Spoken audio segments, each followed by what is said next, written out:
Les ombres s'invitaient, se faufilant dans ma conscience par des élans brusques, elles pénétrèrent chaque recoin de ma pensée, y dessinant de noirs cauchemars.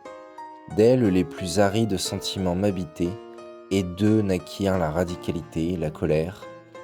Embrassé de ténèbres, je me surpris à espérer le mal, à jubiler face à la destruction. Je me complus dans la tempête, goûtant enfin au fracas, à la fulgurance du vent, à la sévérité des funestes présages. Sans jamais m'abandonner à la complicité, je contempla l'horreur, effleurant enfin la joie, l'excitation, saveur rare dans cette morne époque.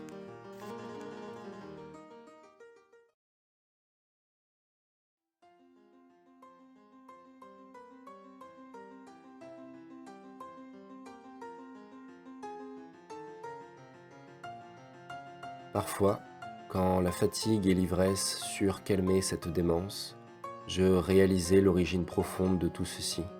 L'introspection m'éclairait et je compris que c'était l'entrave, la tiédeur ambiante, la prohibition de tout ce qui fait un homme libre et complet, que c'étaient toutes ces chaînes forgeant sur mes forces une lourde cage dans laquelle le moindre mouvement laisse pressentir ces quatre murs. La paix civile imposant l'ennui tue l'indocilité et engraissa la haute concorde, ce puissant sceau qui exclut l'imagination, le tempérament, soumettant tout ce qu'il tempère. Face à cela, l'homme en vient à céder, à préférer l'immobilité, craignant les peines encourues si sur son chemin l'esprit s'évadait, s'il prétendait s'enfuir loin des horizons prescrits.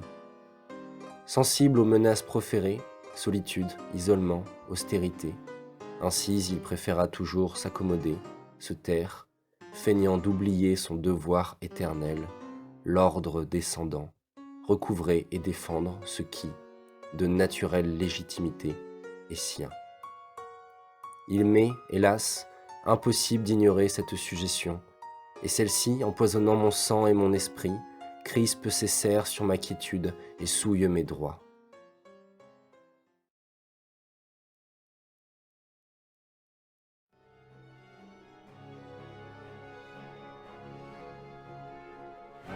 Abattu, épuisé, le corps chaque jour plus gâteux à mesure qu'il est traîné, l'esprit éteint car trop gorgé d'images, je crus mourir.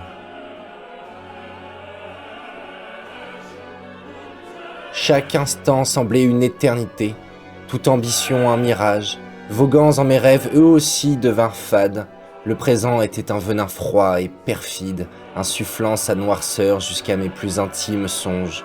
Le destin sembla funèbre, monstre d'obscurité m'enveloppant d'une lugubre et menaçante brume. Quelques occultes desseins naquirent en mon âme.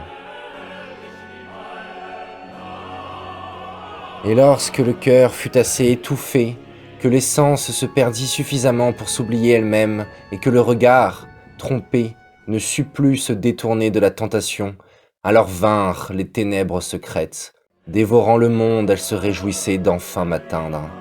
Mais, à l'instant où leur messe fatale commença à sonner, j'entendis un appel.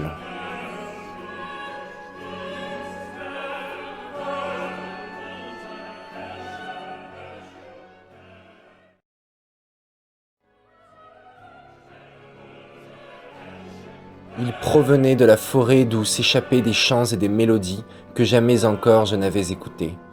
Les archanges de mon Seigneur, le temps d'une symphonie, habitèrent les oiseaux.